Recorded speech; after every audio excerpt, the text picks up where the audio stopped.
आदाब, नमस्कार, good morning. कैसे हो आप सब? उम्मीद है अच्छे होंगे। आज की कहानी एक ऐसी लड़की की है जिसका अपनी ही शादी के 27वें दिन मर्डर हो जाता है और मर्डर का खुलासा पोस्टमार्टम रिपोर्ट से होता है। तो आइए शुरू करते हैं कहानी। कहानी गुजरात खतलवाड़ की है। खतलवाड़ में एक जगह पड़ती है वलसाड, और वलसाड में एक लड़का होता है जिसका नाम होता है जोली कुमार। उम्र 32 साल, और उसका सीसीटीवी कैमरे का ठीक ठाक बिजनेस होता है। वो होटल में, रेस्टोरेंट में, ऑफिस वगैरह में सीसीटीवी कैमरे इंस्टॉल कराने का काम करता है। काम ठीक ठाक चल रहा था। उसके बाद जोली के माँ बाप सोचते हैं कि जोली की शादी कराई जाए, और वो एक लड़की की तलाश करते हैं। वो लड़की जब तलाश करते हैं तो उन्हें एक लड़की मिलती है जिसका नाम होता है रुचिका। उम्र 28 साल, और उसके बाद उससे रिश्ता पक्का हो जाता है। दोनों परिवार, जोली के भी और रुचिका के भी परिवार, आपस में बैठते हैं और एक शादी की डेट रखते हैं, 13 दिसंबर 2021। उसके बाद 13 दिसंबर 2021 आती है और दोनों की शादी बड़े धूमधाम से होती है। शादी धूमधाम से होती है, दोनों परिवार काफी खुश होते हैं। रुचिका भी खुश होती है और जोली भी खुश होता है। उसके बाद जोली अपने काम में थोड़ा बिजी हो जाता है, शादी की थकान भी होती है, तो वो अपनी नई नवेली दुल्हन को कहीं लेके नहीं जा पाता। तो वो सोचता है कि क्यों ना मैं अपनी नई नवेली दुल्हन को कहीं बाहर घुमा के लेके आऊं, हनीमून पे लेके जाऊं। तो वो अपने परिवार से बात करता है, परिवार वाले भी एग्री हो जाते हैं। रुचिका भी अपने परिवार से बात करती है, वो भी राजी हो जाते हैं। उसके बाद दोनों 7 जनवरी का प्लान बनाते हैं, 7 जनवरी 2022 का। उसके बाद जोली रुचिका को लेके गुजरात में ही एक जगह पड़ती है माउंट आबू, वहां लेके पहुंचता है। और वो जब वहां लेके पहुंचता है तो वहां एक मंदिर होता है जो उसका नाम होता है अंबाजी मंदिर। दोनों वहां पूजा पाठ करते हैं, दर्शन करते हैं, और वहीं करीब में ही गुजरात तोरण भवन होता है, गुजरात तोरण भवन। वहीं गुजरात तोरण भवन में एक रूम लेते हैं, होटल के अंदर रूम लेते हैं और वहां दोनों रहते हैं। 7 दिसंबर का टाइम निकल जाता है, और निकलने के बाद 8 दिसंबर आती है। 8 दिसंबर को जोली रुचिका को लेकर वहीं हिल स्टेशन पर घुमा के लाता है, और घूमते हैं दोनों, बाहर ही खाना खाते हैं और साथ में टाइम स्पेंड करते हैं और इंजॉय करते हैं। उसके बाद 8 दिसंबर को रात को अपने रूम पर वापस आ जाते हैं होटल में। उसके बाद आता है 9 दिसंबर का दिन। 9 दिसंबर में सुबह के टाइम में रुचिका की तबीयत बिगड़ जाती है, और वो जोली देखता है कि रुचिका की तबीयत बिगड़ गई है। और तबीयत इतनी बिगड़ जाती है कि वो रुचिका को लेकर नजदीक के जो गवर्नमेंट हॉस्पिटल होता है वहां लेके जाता है। जब वो वहां लेके जाता है तो डॉक्टर रुचिका को चेक करते हैं, और चेक करने के बाद बताते हैं कि इसकी तो मौत हो चुकी है। ये बात सुनकर जोली के तो पैरों तले जमीन निकल जाती है। वो चौंक जाता है और वो काफी रोता है। वो फिर जैसे तैसे करके अपने आप को संभालता है और अपने परिवार वालों को रुचिका की मौत की बात बताता है। परिवार वाले भी चौंक जाते हैं सुन के। उसके बाद वो अपने ससुराल वालों को बताता है। वो भी सुन के हिल जाते हैं कि हमारी बेटी की शादी को आज 27वां दिन है और आज ही उसकी मौत हो गई। उसके बाद दोनों परिवार गुजरात पहुंचते हैं, गुजरात माउंट आबू पहुंचते हैं, और माउंट आबू पहुंचने के बाद वो उस हॉस्पिटल में जाते हैं और वहां डॉक्टर से बात करते हैं।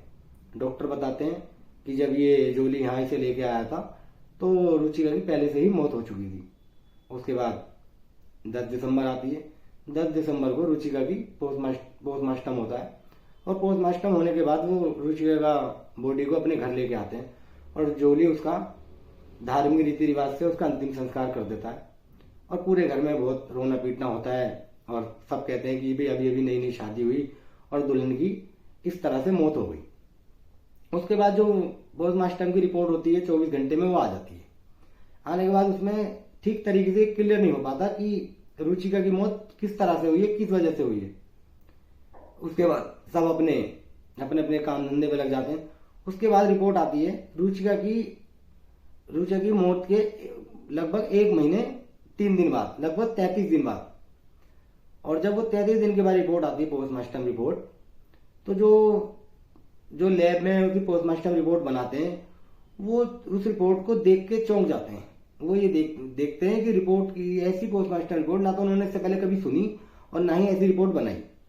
वो वहां से लैब के जो वो होते हैं डॉक्टर, वो वहां से गवर्नमेंट हॉस्पिटल पोस्टमार्टम रिपोर्ट को लेके आते हैं और डॉक्टर को रिपोर्ट दिखाते हैं, और डॉक्टर भी चौंक जाते हैं उस रिपोर्ट को देखकर। और देखने के बाद वो सीधे पुलिस स्टेशन जाते हैं, और पुलिस स्टेशन में जाके पूरी बात बताते हैं कि ऐसे ऐसे एक लड़की आई थी, उसका उम्र 28 साल, नाम रुचिका होता है, और उसका ही पति उसे लेके आता है, और उसकी ऐसे ऐसे मौत हो चुकी थी। रिपोर्ट आने में थोड़ा टाइम लग गया, आज लगभग 33 दिन हो गए। तो डॉक्टर पुलिस को बताते हैं कि इसके मौत की जो वजह है, वो मौत की वजह ये है कि इसके पेट में पेड़ के पत्ते मिले हैं, गले में पेड़ के पत्ते, और इसका गला घोटा गया है कि पेड़ की डंडी होती है बारीक वाली, बहुत बारीक वाली, जो हल्की सी बारीक होती है, जो लकड़ी के ऊपर से छीली जाती है, वो रेसा सा बन जाता है, लकड़ी सी हो जाती है वो पतली सी, उससे गला घोटता है, गला घोटा जाता है और उसके पेट में और गले में उसके पत्ते मिलते हैं। पुलिस पहली बार ये केस सुनती है और उसके बाद वो रुचिका के परिवार से कांटेक्ट करती है। कांटेक्ट करने के बाद बताते हैं उन्हें कि तुम्हारी बेटी की मौत गले में पत्ते मिले हैं और कुछ पत्ते पेट में मिले हैं, और बहुत बारीक लकड़ी से, जो उसे हम कह सकते हैं एक लकड़ी होती है बहुत बारीक, उससे इसका गला घोटा गया है। तो उसके परिवार वाले फिर उसके ऊपर, अपने दामाद के ऊपर, जोली के ऊपर शक करते हैं और पुलिस में कंप्लेंट कर देते हैं। और कंप्लेंट के लिए फिर उन्हें माउंट आबू भी जाना पड़ता है। वो वहाँ माउंट आबू में कंप्लेंट करते हैं और कंप्लेंट करने के बाद पुलिस जोली कुमार को पूछताछ के लिए बुलाती है। जोली कुमार आता है वहाँ पे पुलिस स्टेशन में, और आने के बाद वो पहले तो मना करता है कि मुझे तो पता ही नहीं चला कि मेरी बीवी की कैसे मौत हो गई और मैं तो अभी तक सदमे में हूँ। उसके बाद पुलिस जब उससे सख्ती के साथ पूछताछ करती है तो वो अपना सारा बता देता है कि वो उसने किस तरह से रुचिका का मर्डर किया। पुलिस उसे सबसे पहले ये पूछती है कि तुमने ये मर्डर कैसे किया, तो वो बताता है कि मैंने जो पेड़ के पत्ते होते हैं वो छोटे छोटे करके इसको जबरदस्ती इसके मुंह में ठूसे थे, और इसके मुंह में ठूसे थे जबरदस्ती अपने हाथों से, ताकि वो इसके पेट, उसके सांस की नली में फंस जाए और उसकी मौत हो जाए। और उसके बाद मैंने इसका एक हल्की सी बारीकी डंडी से इसका मैंने गला घोट दिया ताकि पोस्टमास्टर रिपोर्ट में आए ना। और रिपोर्ट भी ऐसी ही आती है कि भाई गला घोटा गया है और पेट में और गले में पत्ते मिले, और वो जो पत्ते होते हैं वो रुचिका की सांस की नली में फंस जाते हैं, इसलिए उसकी मौत हो जाती है।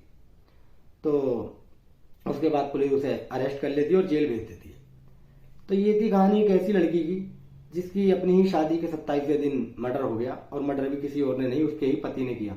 फिर पुलिस उससे वजह पूछती है कि तुमने अपनी नई नवेली दुल्हन का मर्डर क्यों किया, तो वो बताता है कि मैं किसी और लड़की से प्यार करता हूँ और उससे शादी करना चाहता हूँ।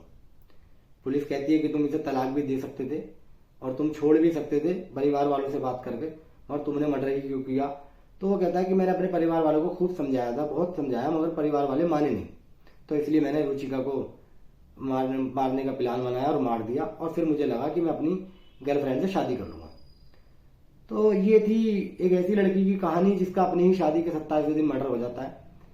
और मैं यहाँ एक बात कहना चाहूंगा कि मैंने भी ऐसे बहुत सारे केस देखे हैं जहां लड़के और लड़कियां शादी होने के बाद, कुछ लड़के और कुछ लड़कियां शादी होने के बाद ये कहते हैं कि मैंने तो शादी जबरदस्ती कर ली। तो मैं उनसे ये कहना चाहूंगा, जब आपने शादी जबरदस्ती कर ली तो आप उसे निभाओ ना। तो पहले अगर आप तुम किसी और से प्यार करते हो तो चाहे कुछ भी हो जाए, परिवार वाले कहें या आपके यार दोस्त कहें, उससे शादी मत करो किसी और से, उसी से करो। क्यों उसके बाद उस लड़की को तुम तलाक दोगे, ये लड़की आपको छोड़ेगी, या इस तरह से हाल करोगे कि मर्डर कर दिया, ये कहीं से भी कहीं ठीक नहीं है। तो मैं तो यही कहना चाहूंगा। और आपको ये कहानी कैसी लगी हमें कमेंट बॉक्स में बताएं, और हमारे चैनल को सब्सक्राइब करें और बेल आइकन प्रेस करें ताकि आपको नोटिफिकेशन मिलती रहे। मिलते हैं एक और नई कहानी के साथ, तब तक के लिए शुक्रिया, बहुत बहुत शुक्रिया।